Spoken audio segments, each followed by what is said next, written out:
Hola, hola, buenas noches, bienvenidos. ¿Cómo andan? Este es Instantes, como siempre, por la pantalla de Unife, donde conocemos historias, propuestas, personas. Y hoy es muy interesante la entrevista, la charla que voy a tener con Lucas Adur, porque el pasado 14 de junio se cumplieron 40 años de la muerte de Jorge Luis Borges.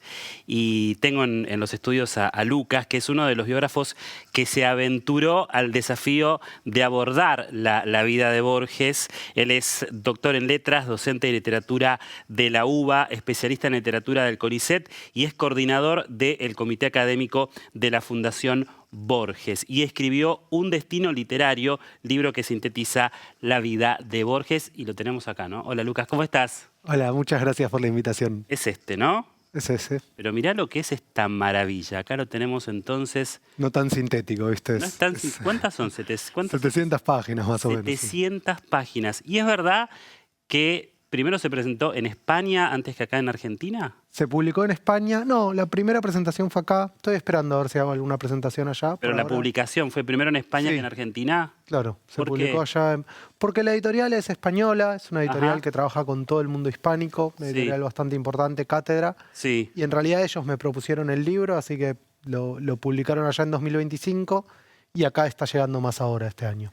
¿Cuál fue el mayor desafío de hacer una biografía de Borges? Ya había otras, ¿no? Por supuesto, Ya había importantes. ¿Cómo lo encaraste? El mayor desafío fue qué dejar afuera. ¿No? Claro, ya me doy cuenta. Quedó muy larga y era más larga todavía. Debía tener miles de páginas. Claro, el universo Borges. Bueno, creo que un desafío fue encontrar qué contar que no estaba contado. Y también algo que a mí me interesa mucho y en lo que trabajé mucho es encontrar un tono. Yo quería que fuera un libro que pudiera leer cualquier lector, que no fuera un libro para especialistas. Ajá.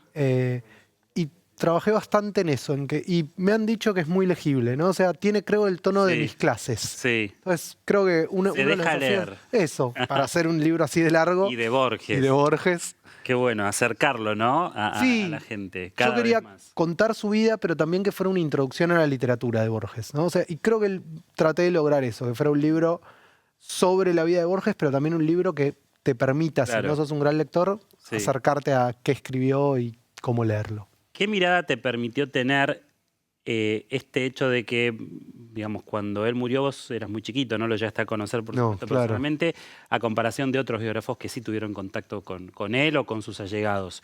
¿Qué mirada te permitió tener esa diferencia? Mira, muy borgianamente o muy argentinamente te respondería que eso que a primera vista parecería una dificultad, para mí fue en realidad un trampolín, una potencia, porque quienes conocieron a Borges, sobre todo quienes lo conocieron más estrechamente, creo que quedan a veces muy capturados por el relato que el propio Borges hace de sí mismo, ¿no? O sea, Borges nos fue contando, sobre todo a partir de los 60, cuando él se hace famoso y empieza a dar incontables entrevistas, fue como instalando una versión de su vida. Y creo que los que lo conocieron, sobre todo los que lo conocieron en esa etapa, a veces tienden a repetir la versión de su vida que ya contó Borges. Yo creo que el no haberlo conocido me permite sustraerme un poco de ese mito tan potente y tan pregnante y, bueno, trabajar con documentos, tratar de reconstruir la vida más desde los testimonios contemporáneos. ¿Y qué faltaba contar de Borges que sí lo hiciste en este libro? Es una buena pregunta. A ver, te podría responder, aparecieron en el siglo XXI, las últimas biografías importantes de Borges son de más o menos 2006, ¿no? Hay algunas que se reeditaron, pero... Y en el medio apareció un documento importantísimo que es el diario de Bioy Casares, que tiene más de 1000 páginas, un diario que Bioy iba escribiendo a partir del contacto casi cotidiano que tenían esos dos amigos. Y creo que ese diario nos revela un Borges íntimo, el Borges de la cena, el Borges que a veces se reía de pavadas, que a veces hablaba mal de otras personas, que a veces lo vemos, por ejemplo, algo que no aparece mucho en el Borges público y aparece en el diario de Bioy, que es sufrir la ceguera, ¿no? Él siempre se mostró muy estoico. Así que yo creo que el diario de Bioy, que revela como toda esta faceta íntima, ya de por sí justificaba revisar la vida. Además de eso, yo como vos dijiste soy profesor de la UBA y soy investigador de CONICET, muchos investigadores que estuvieron trabajando a lo largo del siglo XXI permiten leer otras cosas que no estaban de Borges. El Borges conferencista con los trabajos de un equipo de la Universidad de Mar del Plata dirigido por Mariela Blanco, todo lo que es el Borges lector con el trabajo del equipo de la Biblioteca Nacional, el Borges de la cocina del Borges escritor con sus manuscritos. Entonces, todos estos nuevos materiales eran muchísimos y yo siento que estaban como un poco dispersos y que hacía falta, o bueno, por lo menos yo quise aportar eso, un relato que tratara de articular todo eso. Así que si tuviera que decir qué faltaba contar de Borges, bueno, esta es mi versión de la historia de Borges, que creo que es nueva en algún punto, ¿no? Dentro del mundo literario, Borges pasó por todos los rubros, podríamos decir. Podríamos decir que Borges, yo ponía, recuperando lo que dice un crítico, Sergio Pastormerlo, y aún magnificándolo, que Borges tuvo todos los trabajos vinculados a la literatura que se podían tener en el siglo XX. Fue bibliotecario, fue escritor, fue traductor, fue director de colecciones, fue editor, fue conferencista, fue todo lo que nos podamos imaginar que tenga que ver con la literatura, Borges lo hizo en algún momento. Porque esto que contás lo saca, ¿no? De ese lugar de escritor o esa cúspide, ¿no? Y sí, creo que eso para mí también era importante, ¿no? Por ejemplo, todo el tema de las conferencias, que cuando uno se pone a ver, Borges cuando pierde su trabajo como bibliotecario en la Biblioteca Miguel Cané, no en la Nacional que va a ser después, en los años 40, empieza a dedicarse a dar conferencias. Cuando uno ve el ritmo de las conferencias, Borges a veces daba 3 o 4 conferencias por semana, que implicaban prepararla, que implicaban muchas veces viajar, ¿no? Porque algunas eran en Buenos Aires, otras eran en Rosario, otras eran en Santiago del Estero. Entonces ahí aparece un Borges trabajador, ¿no? Un Borges que tenía que ganarse la vida y, como cualquiera de nosotros que somos profesores, a lo mejor daba una charla de literatura fantástica en Montevideo y una parecida en Rosario porque no tenía tiempo de preparar otra distinta. Entonces eso me gustó mucho, ¿no? Este Borges que no está en una torre de marfil creando su literatura, sino que está trabajando a veces a contrarreloj, ¿no? Cuando uno ve al Borges periodista también, el Borges que en los años 30 trabajaba en el diario Crítica. Era un Borges que todas las semanas tenía que publicar algo. Entonces, uno de sus amigos dice, bueno, eso lo curó un poco de esa obsesión por la palabra justa, porque había que entregar un texto, ¿no? Y había otro que texto. Mandarlo, otro texto, había que cerrarlo. Había que cerrarlo. Creo que eso lo hizo bien a Borges, creo. ¿No? Un placer ser lector de un diario y que te escriba Borges la nota. Sí, bueno, eran otros tiempos, ¿no? Ese diario, ese proyecto que se llamó Revista Multicolor, convocó a algunos escritores extraordinarios. Bueno, pues está Borges, pero también están los hermanos González Tuñón, está Petit Murat, está Jules Solar, ¿no? Un despliegue de nombres que cada sábado te encontrabas cuentos de esos tipos, sí. Y hablabas un poquito de la etapa de él de conferencista. ¿Fue durante el peronismo que él se dedicó a dar conferencias? Claro. Él trabajaba en una biblioteca municipal, la Biblioteca Miguel Cané, y cuando asume Perón, hay un poco de mito. A Borges le gusta contar que lo promovieron a inspector de aves, como una manera de obligarlo a renunciar. Yo trato de mostrar en la biografía que eso es un poco un mito que construye Borges. Lo habían sancionado, es verdad, y era un trabajo que a él no le gustaba para nada. Ser conferencista era una salida muy habitual para intelectuales en esa época, pero él no podía hablar en público. Tenía una tara, ¿no? Le costaba mucho. Algunas veces lo había intentado y había terminado pidiéndole a algún amigo que leyera la conferencia por él. Entonces, algo que quizás no es tan conocido, él empieza a ir a terapia. Hace análisis y esos años de análisis lo ayudan a destrabar esa especie de timidez. Y en el 49 empieza una carrera como conferencista que va a ser del 49 al 55 su principal medio para ganarse la vida. Y después del 55, cuando ya no empieza a ser director de la Biblioteca Nacional, trabajar en la UBA, sigue dando conferencias que van a ir escalando y termina dando conferencias en todo el mundo, ¿no? Y cómo, digamos, siempre se habla del antiperonismo, ¿no? Dentro de lo que es Borges. ¿Por qué? Bueno, era ciertamente antiperonista. Y además, Borges, esto siempre me llama la atención, Borges que fue una de las personas menos dogmáticas de la historia y alguien capaz de revisar y de pensar matices en casi cualquier cosa, hasta en el nazismo incluso, ¿no? No porque reivindicara el nazismo, sino porque fue capaz de entender, bueno, tratemos de entender qué le pasó al pueblo alemán. El peronismo para Borges siempre fue un algo monolítico, algo que no pudo complejizar, ¿no? Una suerte de piedra de toque. Sí. Yo creo que eso tiene que ver, por un lado, con que él lo leyó como una continuación del fascismo, Ok. ¿no? de entrada. Sí. Y bueno, por una cuestión de clase también, obviamente. Y después hay algo que está en un libro de Horacio Salas y a mí me señaló una investigadora, Mariela Blanco, que es que el peronismo encarceló a su madre y a su hermana. Ah, Ahí hay un componente emocional. Yo me pongo en ese lugar, digo, claro. imagínate que un gobierno pone preso a mi mamá. Supuesto. Voy a ser opositor a ese gobierno hasta el día que me muera. Yo creo que a Borges se le jugaba al final algo muy personal, porque sostuvo su antiperonismo Sí, sin matices hasta el último momento. Otros intelectuales que habían sido rabiosamente antiperonistas, el caso de Sábato, el caso de Walsh, revisaron sus posiciones y dijeron, bueno, el peronismo hizo cosas mal, pero también cosas bien. Para Borges fue siempre No. el enemigo. Pero él tuvo otras posturas políticas a lo largo del tiempo, más de su juventud. Sí, claro. Creo que eso, yo digo, bueno, nos quedó muy, y en parte eso es mérito de él, muy en nuestro imaginario, el Borges anciano, ciego, conservador. Esa es la imagen con la que nos quedamos. Es la imagen con la que El nos registro quedamos. que hay, quizás. Claro, primero porque es la más fotografiada, de Sí. la que tenemos más videos. Y segundo porque él se ocupó de imponer esa imagen, ¿no? Él Ok. quiso que recordáramos esa imagen.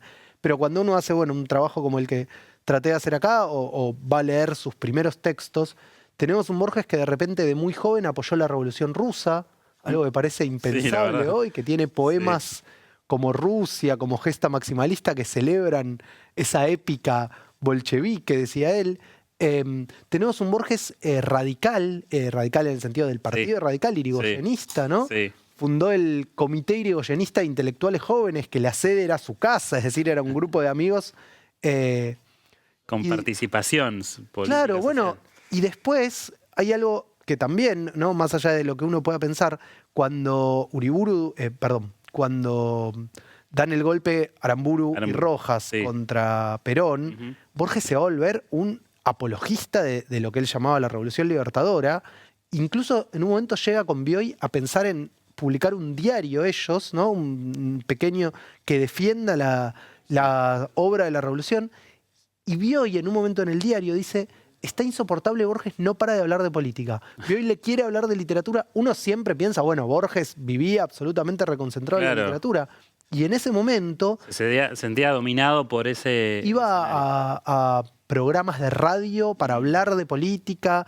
Él estaba ciego, pero su hermana y su mamá fiscalizaron las elecciones de las que termina ganando Ilia, ¿no? O sea, Sí. hay un compromiso político en Borges que después él como que fue borrando un poco, ¿no?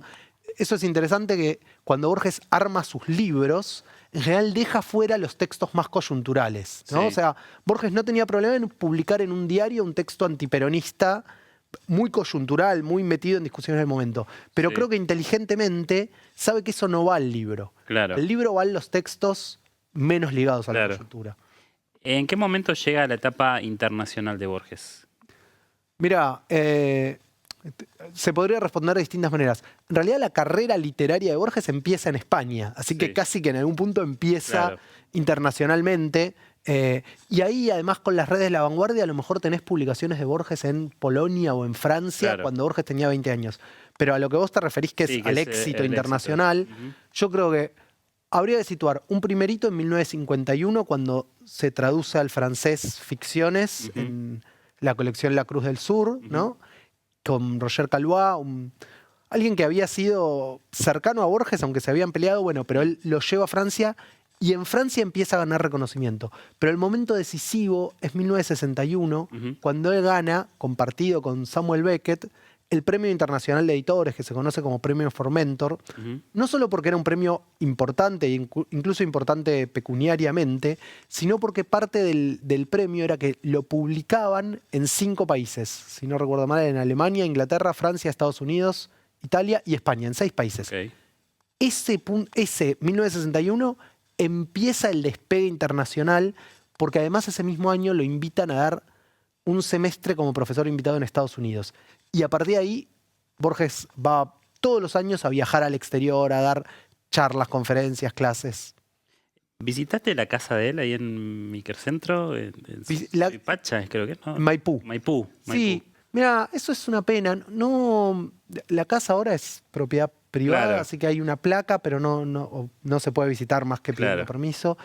Y quedó poco del patrimonio Borges, ¿no? Podríamos Sí. decir, su casa de Palermo la derrumbaron. Ahí me acuerdo, mira, esto es una anécdota personal, pero hace unos años vinieron de la televisión francesa, querían hacer como un pequeño documental sobre el Buenos Aires de Borges, ¿no? Sí. Entonces me pidieron que los guíe por Palermo. Sí.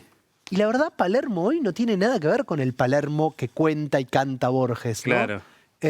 Yo creo que ahí hay algo que nuestra ciudad tiene una deuda, no solo con Borges, sino con muchos escritores y Sí, es escritoras. verdad. Si uno quiere ir a ver la casa de Borges o los lugares de Borges, la verdad que no hay tanto, ¿no? Está el Museo Borges, Sí. la Fundación Borges, que hay muchos objetos, eso es algo lindo que se puede visitar, pero por ejemplo la casa de Maipú podría ser un sitio de memoria, digamos, alguna especie de museo, y no, Claro. no se puede. ¿Es un ícono pop, Borges? Yo creo que sí, ¿eh? Mirá, es algo que vengo trabajando mucho. Primero, fue uno de los escritores más famosos, porque además, si bien la fama le llega tarde, porque le Sí. llega, como dijimos, en torno a los Sí. 60 años, Borges muere a los 86, así que tenemos 2 décadas de Borges fotografiado, filmado. Mm. Y después yo creo que hay algo de que... ¿qué otro escritor es personaje de historietas, de películas, de videojuegos? Bueno, Borges sí, ¿no? Creo que tiene que ver, primero con esta presencia mediática, ¿no? Que lo hizo a él más conocido que a su literatura en algún Claro, momento. claro. Cualquier argentino recordaba la imagen de Borges, la voz de Borges, aunque no lo hubiera leído. Y después, ayer justo estuve en una mesa con Rep y Silvia Iparraguirre sobre Borges y el humor, Ujú. y Rep decía algo que me pareció muy lindo, que los íconos populares tienen que tener humor. Y él ¿no? tenía un humor. Y Borges, la verdad, si me pongo a contar anécdotas, hay una que a mí me encanta, ver. que en un momento lo están acompañando, no importa dónde, el ascensor no funciona, entonces lo llevan por la escalera y él empieza como a trastabillar, cayéndose, y el que lo acompaña le dice, Borges, despacio. Y Borges responde, no soy yo, es Newton, ¿no? Es la gravedad. Yo digo, en el momento Qué en que te estás genialidad, cayendo por la escalera, qué genialidad. se te ocurre una réplica. Creo que la velocidad verbal de Borges es, no sé, solo comparable a la de Maradona. ¿Y quizás. todo eso lo pones en valor en el libro? Digo, ¿lo resaltás? Bueno, intenté que sí, ¿no? Intenté mostrar ese Borges. Y el Borges pop todavía es algo que a mí me queda mucho por decir, ¿no? Claro. Vendrá otro libro en algún momento, porque es muy lindo esto. Es un personaje hoy por hoy. Puede ser protagonista de otras ficciones. ¿Sufrió por amor, Borges? ¿Quién no sufrió por amor?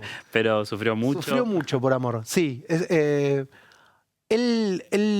Bueno, él lo cuenta muchas veces en primera persona y sus amigos dicen que era muy enamoradizo, Mm. pero a la vez era muy tímido, ¿no? Entonces, Bioy tiene una formulación que a mí me parece muy precisa, que es noviazgos blancos. Ajá. Borges se enamoraba de una manera Sí. absolutamente romántica, dice Estela Canto, que fue una de sus novias. Él convertía a las mujeres como en diosas inalcanzables y casi se dedicaba a sufrir por amor. Sí, en eso es muy preciso lo que decís. Wow. Fue alguien que, sacando Concepción Guerrero, Sí. su primera novia de juventud, Sí. Estela Canto, con la que tuvo una relación con muchos vaivenes, pero tuvo una relación, y después María Kodama, con la que encontró algo más parecido a la felicidad. Después Borges se enamoraba y sistemáticamente las mujeres le decían, mejor seamos amigos, ¿no? Era muy intenso. Era muy intenso. Hay, en un momento se cruza con la que después va a ser su primera esposa, Elsa Astete, Sí. que había sido un amor de juventud, se va a casar después en los 60, pero tienen un breve reencuentro en los 40. Mm. Y las cartas que le escribe a Elsa son, por favor, necesito verte, necesito que vos sepas que yo existo. Son, hoy diríamos, Wow. intensos. Sí, las postales a Estela también. A la vez conmovedoras, románticas, bien escritas, pero ves a un hombre desesperado y que ni siquiera le pedía mucho a las mujeres. Claro. A él le bastaba, no era un amor que buscaba necesariamente una consumación física. Le dice eso, me bastaría con que vos sepas que yo existo, ¿no? Es Impresionante. conmovedor y patético a la vez.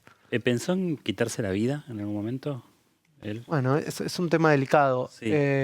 Mirá, hay varios testimonios de que sí. Él en algunos momentos dice que en su adolescencia en Ginebra, ¿no? Pensó en la tentación del suicidio. Y sobre todo, algunos críticos lo sitúan en mediados de los años 30, yo lo sitúo más cerca de los años 40. Ujú. Hay un testimonio muy, muy conmovedor, que en realidad es un texto, pero Sí. un texto inédito, un manuscrito, Sí. donde él cuenta que se compró una novela policial, se compró una pistola en un lugar, en una armería de la calle Constitución, Ujú. se tomó el tren a Drogué, que era un lugar a donde él le gustaba mucho ir, Sí. se tomó un par de cañas y en el texto dice, fui a la habitación y me pegué un tiro. Por suerte en la realidad no lo hizo. Claro. Yo creo que hubo un momento, sobre todo en esos fines de los años 30, principios de los 40, con la guerra y en un momento donde había muerto su papá, que para él fue algo dolorosísimo, la muerte del padre, porque además el padre había apostado muy fuertemente a que Borges fuera un gran escritor. Sí. Le había dicho, no hace falta que trabajes, o sea, trabaja en tu literatura. Y yo creo que, si bien Borges tiene cierto reconocimiento casi desde que empieza, en el momento en que muere su padre, quiero decir, su padre lo ve trabajando en la biblioteca, en un empleo mediocre, sin mucho reconocimiento. Yo creo que eso le pesó mucho a él. Sobre todo porque, por otro lado, Borges sabía que estaba escribiendo textos excepcionales, Claro. pero nadie los leía. Entonces creo que eso y las penas de amor, como decís, lo arrastraron al borde del suicidio, sí.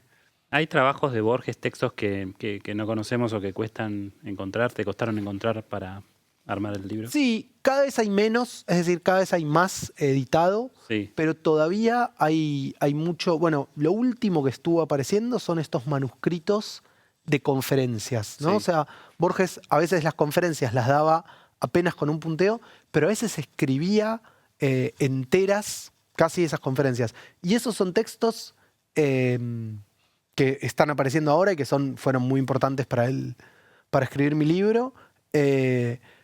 Y que no eran tan accesibles, aunque ahora se están publicando. Hay algunos en archivos de Estados Unidos.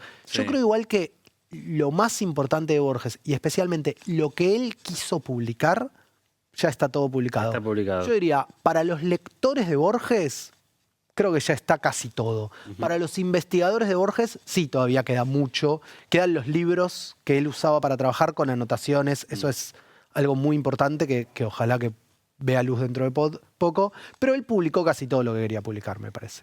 Y en su literatura, Borges nos anticipaba lo que está pasando ahora. ¿Cómo Eso estamos viendo eso ahora? es extraordinario. A lo mejor uno lee tanto a Borges que después lo ve en todos lados, ¿no? Ahí hago un posible disclaimer. Pero yo creo que siempre me gusta pensar esto, ¿no?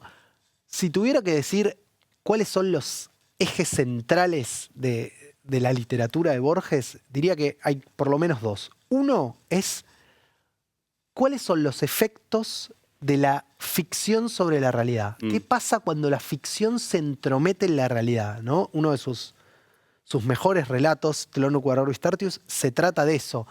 Pero también se trata de eso un poema como Ajedrez, también se trata de eso Las previsiones de Saint-Jacques, como hay muchísimos textos de Borges que se preguntan qué pasa cuando la ficción se entromete con la realidad. Y decime si no es eso lo que estamos viviendo hoy todos los días, ¿no? Hoy yo veo una foto y no sé si esa foto es algo que pasó en la realidad, que hizo una inteligencia artificial, que hizo alguien con... y creo que lo interesante, lo que hace vigente a Borges, es que Borges no se pregunta por la parte técnica, cómo se hace, ¿no? Esa parte más de ciencia ficción no le interesa tanto, sino que lo que le interesa son los efectos. Bueno, ¿cómo vivimos en un mundo donde yo no sé si la realidad es real o no?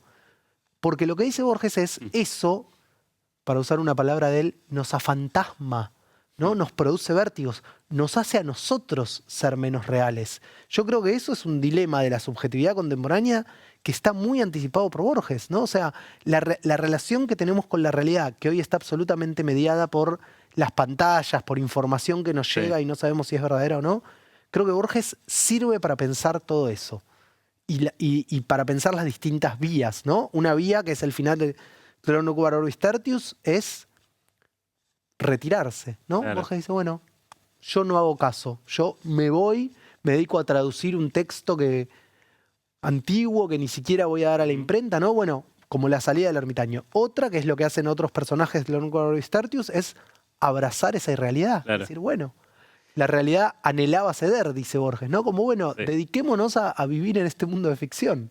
Yo no sé qué pienso todavía. Y lo decís en presente, que ese texto puede adaptarse Yo creo que tranquilamente sí, ¿no? y pensar que se escribió hace tanto tiempo, ¿no? Sí, O toda eso la es. obra en general de Borges. Es muy lindo pensar que, perdón, esto es un poco específico, pero Sí, bueno, sí. cualquier cosa vos me vas preguntando. Sí. Tlón, ese cuento, Ujú. se publica en 1940. Y en 1940 aparece con una postdata fechada en 1947. Cosa que los lectores contemporáneos no Claro. debieron haber entendido. Estoy leyendo un texto y dice, ¿no? Claro. Como si yo hoy agarrara mi libro y pusiera Sí, sí, sí. epílogo de 2082. Claro. ¿No? Pero me parece interesante, es como si Borges ya nos hubiera dicho en esa postdata, miren que estoy escribiendo la literatura del futuro, ¿no? impresionante. Miren que yo ya sé que lo que estoy diciendo lo van a seguir leyendo durante décadas. Creo que Borges era muy consciente de eso. Era muy consciente, él dice de Dante Sí. que Dante supo quién era, ¿no? Que Dante en algún momento de su Wow. vida se dio cuenta de que Dante era una de esas personas con las que, Dante el autor de la Divina Sí, sí, Comedia, sí, sí, sí. con las que la historia giraba.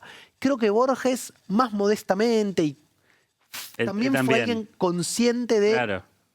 yo soy el clásico de la literatura argentina, yo soy uno de los clásicos del siglo XX y me van a seguir leyendo en el XXI. Creo que Borges lo tuvo muy Lo claro. tuvo claro. Y no ganó un premio Nobel de Literatura, ¿no? No ganó un premio Nobel de Literatura. ¿Cómo lo tomaba él? Bueno, con humor en general. Sí. Creo que le hubiera gustado ganarlo muchas veces, ¿no? Además, claro, bueno, eterno candidato, ¿no? Algo muy Sí. argentino ahí, ¿no? Sí, Ahora sí, ganamos sí. el Mundial, pero durante muchos años los argentinos eran siempre los candidatos, Sí. ¿no? Los subcampeones. Me parece que estratégicamente le sirvió, yo digo, en dos sentidos. Durante su vida, como no le dieron el Nobel, le dieron todos los otros premios. A veces hasta inventaban premios Claro. para dárselos. Bueno, menos mal. Sí. Porque, claro, había gobiernos intelectuales que sentían que era tan injusto que no le dieran el Nobel, que Francia, Italia, Estados Unidos lo premiaban en todos lados. Borges alguna vez ironiza, dice, bueno, que no me den el Nobel me sirve porque me dan Claro. premios por todos lados. Claro. Y después, yo creo que hoy recordamos más a este Nobel que no fue, a Borges, Sí. que a otros premios Nobel del siglo XX que hoy, quizás si te los menciono, Ujú. no quiero menospreciar a nadie, pero No nos ni acordamos, no los sabemos. conoces. Exacto. Y Borges creo que habla mal del Nobel que no se lo hayan dado, ¿no? No mal de Borges. Y si podemos relacionar a Borges con el tango y cómo. ¿Podemos relacionar a Borges con el tango y cómo? Sí, por supuesto.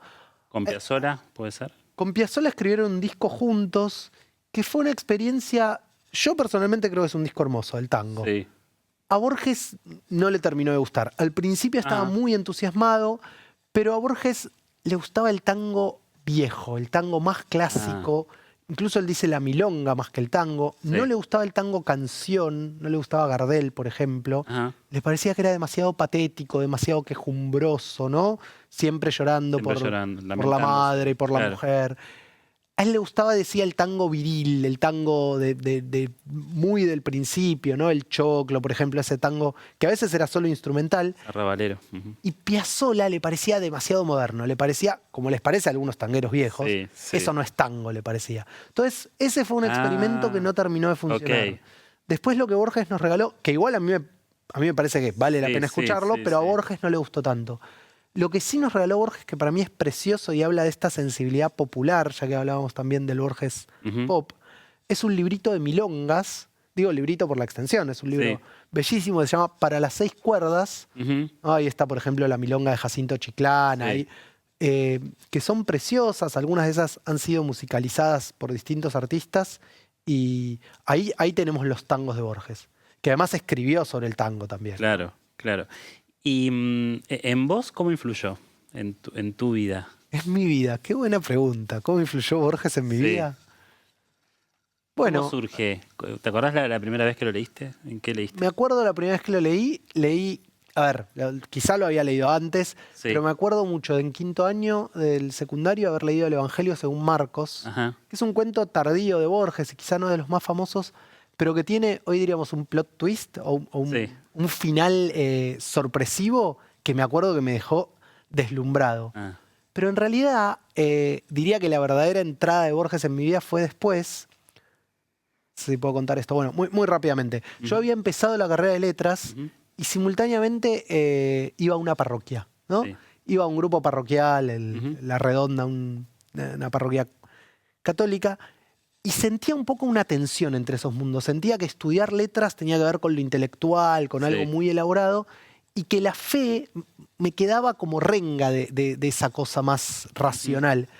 Y una vez un sacerdote empezó a dar un taller sobre Borges, ¿no? Que fue una especie de maestro para mí, Nacho Navarro, y dedicamos, me acuerdo, 2 años a leer un cuento, La escritura del Dios, un cuento de Borges. Sí. Entonces yo dije, ¿a qué autor le podés dedicar 2 años a un cuento? Bueno, no, ahí decidí, le voy a consagrar el resto de mi carrera a Borges. Creo que influyó mucho en una mirada sobre la literatura y sobre la vida, que tiene que ver con con valorar la belleza, que es algo que me parece Borges nos enseña en todo, ¿no? Borges dice que para un verdadero poeta cualquier momento es poético, porque está más en cómo lo mirás que en lo que está pasando. Y después también creo que hay algo muy lindo, y acá se articularían un poco literatura y fe, que es que Borges nos enseña a ser muy respetuosos del misterio, ¿no? Borges, que era una persona muy inteligente y muy razonadora, entiende que el error es querer decir demasiado sobre el misterio, ¿no? Y ahí hablamos de todo, del amor, de la política, de la fe. Digo, cuando nos pasamos de listos, cuando hablamos de más, me parece que esa actitud de no resignarse al silencio, ¿no? Porque Borges en ningún momento dice no hay que pensar, no hay que razonar, no hay que especular. Borges dice especulemos, tengamos hipótesis atrevidas, pero también reservemos un espacio para el misterio. Eso quizá también fue algo que Borges me regaló. Está bueno decir no sé, no tengo opinión todavía, ¿no? Bueno, él se definía como agnóstico, ¿no? Y en un momento donde todos parecen tener una opinión sobre todo. Claro, todos tienen que saber sobre todo. Y una opinión certera, ¿viste? Vos ves que toda la gente de repente puede opinar de política internacional, macroeconomía, finanzas. Bueno, Borges también nos enseña a decir, bueno, no de todo hay que saber. De algunas cosas hay que preguntar, ¿no? Hay que especular. ¿Y cómo describirías la relación, no solo de pareja, sino de trabajo en conjunto con María Kodama? Bueno, ellos creo que quisieron custodiar mucho su intimidad, ¿no?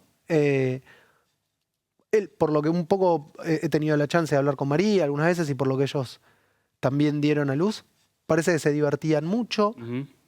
También ellos mismos admiten que eran muy celosos, ¿no? El uno del otro.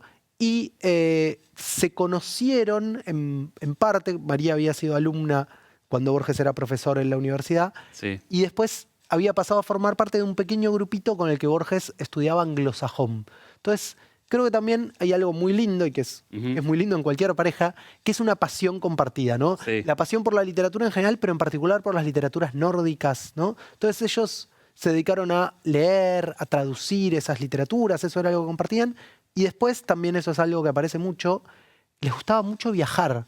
Y uno podría decir, ¿por qué un ciego, a ver, parece una pregunta casi maliciosa, ¿por qué un ciego disfrutaba tanto, ¿no? Viajar? Pero Borges efectivamente, a través del relato de otros, a través de sus otros sentidos, ¿no? Del olfato, del oído, le gustaba. Entonces, él estaba ciego y quería igualmente ir a conocer el desierto del Sahara, quería igualmente ir a conocer Japón, ¿no? Le gustaba mucho viajar, y ahí, en la última etapa de su vida, la gran compañera fue María. Qué hermoso, que ella partió hace poquitos años, ¿no? Hace pocos años, sí. Sí, ella fue la que inauguró la Fundación Borges, que trabajó en de alguna manera conservar algo del legado y de difundir esa obra. Sí. Y hoy por hoy, ¿se lee Borges en el mundo entero? ¿En las universidades, en los colegios, en la gente lo consume? ¿Cómo lo podrías describir? Sí, creo que indudablemente, ¿no? Bueno, siempre las efemérides tienen algo, ¿no? Los 40 años, vi artículos en checo. Hace poco me escribieron para averiguar, para traducir la biografía al chino y al japonés, ¿no? Dos lenguas que yo no puedo ni acercarme. Entonces digo, tanto interés por Borges que les interesa hasta un libro sobre Borges, ¿no? Bueno, creo igualmente que más allá del interés de los académicos, que eso me parece que Borges ya es parte del canon universal, así que en las universidades de todo el mundo creo que se lo va a seguir estudiando, a veces más, a veces menos. Hace poco estuve con un colega también de la UBA, Eugenio López Arriazu, que presentó un libro sobre Borges en los países eslavos, ¿no? Borges, que es un Borges totalmente distinto a nosotros. Pero me parece que lo más importante, hace poco me invitaron a dar una charla a un colegio secundario, Sí. que Borges sigue teniendo lectores jóvenes y sigue teniendo lectores que escriben a partir de Borges. Yo creo, esta es una idea de un crítico, Harold Bloom, que eso es lo que garantiza la subsistencia de un escritor. No solo que se lo siga leyendo, sino que se sigan haciendo canciones, películas, cuentos, novelas a partir de Borges. Y eso pasa, ¿no? O sea, uno puede agarrar libros argentinos, ingleses, franceses, turcos y encontrar textos que hablan de Borges, que escriben, que cuentan, no sé, otra historia de Pierre Menard, otra versión de Funes el Memorioso. Mientras a Borges se lo siga leyendo como inspiración, creo que va a seguir vivo. Es hermoso. Y en el libro también contás, yendo un poquito más, cuando él era más adolescente, más joven, diferentes situaciones de adolescente, de ir a los bosques de Palermo, no sé. Eso fue muy lindo de escribir, porque eso me parece que es lo más... la parte más negada de Borges, ¿no? Como uno a veces... Claro, la parte rebelde, Claro, digamos, ¿no? yo digo, Borges fue parte de la vanguardia, ¿no? De Sí. hecho, casi fue uno de los fundadores de la vanguardia en Buenos Aires, trayendo algunas ideas de España.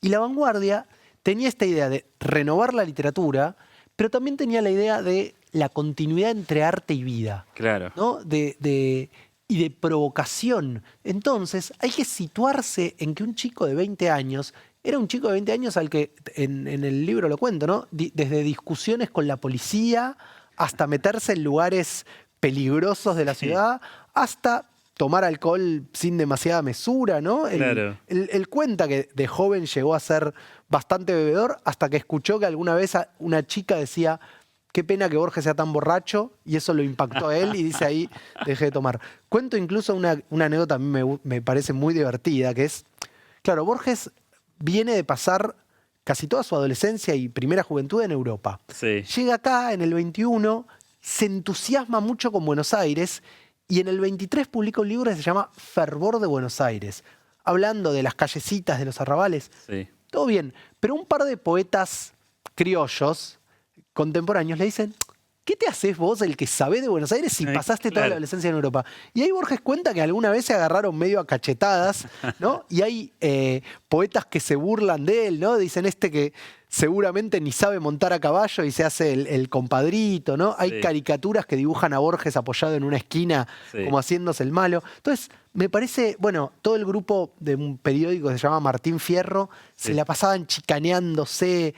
El humor es muy importante en Borges, y en ese Borges joven, el humor también es un arma, ¿no? También es un arma polémica. Claro. Entonces, a mí me gusta mucho reponer eso de alguien que además es extraordinario porque nunca deja de escribir y publicar. Y vos decís, ¿cuándo tenía tiempo? Porque se la pasaba caminando por la ciudad, saliendo con amigos, saliendo con amigas, y además de eso escribía poemas, escribía ensayos, leía un montón. Sí. Bueno, era una persona, esto también lo dice Bioy, muy disciplinada para trabajar, muy poco perezosa, ¿no? Disciplinada. Sí. Una ética que capaz le venía de sus antepasados protestantes, del cristianismo reformado, ¿no? Exacto. Mencionabas esto de que él amaba Buenos Aires. También la provincia de Mendoza, ¿no? Que allá está En Mendoza está el laberinto. el laberinto. Bueno, él tenía amigos y amigas muy entrañables en Mendoza. Y Mendoza también, yo creo que esto puede haber sido importante para él, es la primera universidad que le da un doctorado honoris causa, ¿no? Borges, recordemos, no termina el secundario. Entonces, cuando en el 55 lo nombran, en parte por motivos políticos, pero bueno, ya tenía una trayectoria muy destacada, profesor de la Universidad de Buenos Aires, bueno, aparece este tema de va a ser profesor sin tener ni siquiera, y ahí le dan un doctorado honoris causa, y eso se le da a la Universidad de Cuyo.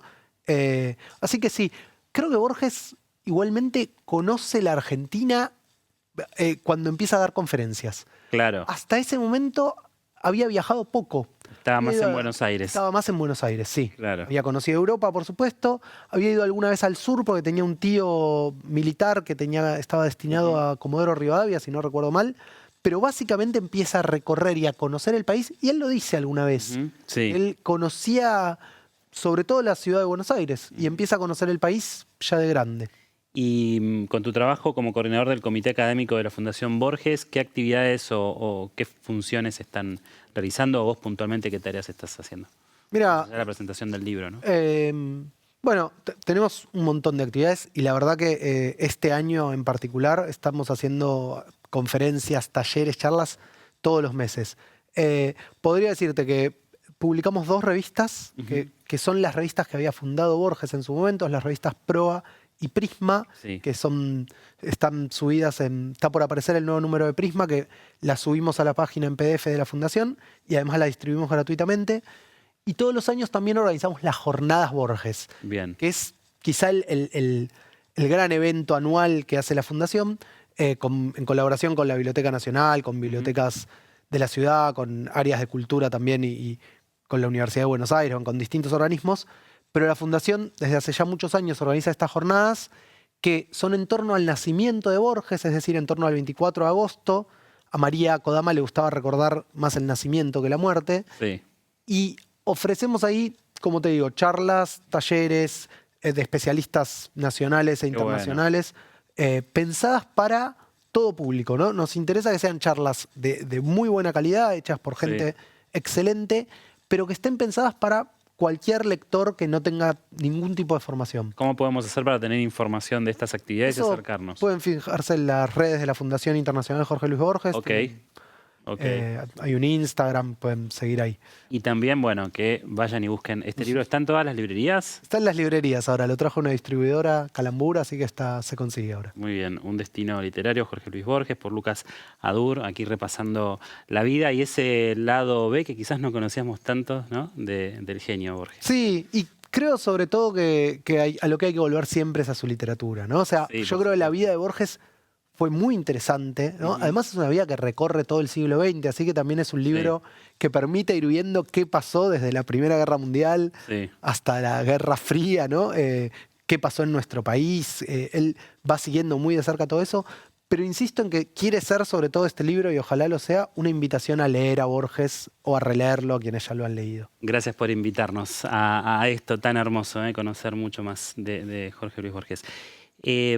Siempre nos despedimos con alguna canción. ¿Qué te gustaría escuchar para cerrar este programa que se lo dedicamos a Borges? Bueno, para ir con otro gran ícono de la Argentina y otro gran escritor, algo de Charly García podría ser. Por supuesto, por supuesto. Gracias, Lucas, por venir. Muchísimas gracias a vos. Un placer conocerte. Muchísimas gracias por esta invitación. Gracias por estar del otro lado. Nos encontramos la semana que viene, como siempre, en instantes. Chau.